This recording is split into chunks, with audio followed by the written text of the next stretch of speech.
një autostradë e Arizonës do të merrte zyrtarisht emrin e Charlie Kirk, gjithashtu një viktimë e dhunës politike në Shtetet e Bashkuara të Amerikës, aktivisti konservator i cili e ka edhe pikërisht vendin e tij të lindjes Arizonën, por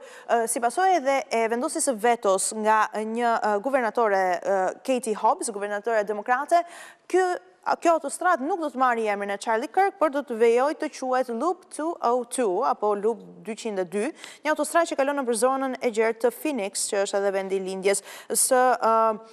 organizuesit dhe drejtuesit të ndjerë të Turning Point USA. Arsyeja e vetos nga Katie Hobbs vjen si pasojë e politikave të Charlie Kirk edhe qëndrimeve të tij në lidhje me disa çështje të rëndësishme sociale, ndër të tjerat edhe armbajtjen, por patjetër edhe e drejta e jetës apo e drejta e zgjedhjes për një grua, apo qoftë edhe transfobin apo homofobin, të tjera le të themi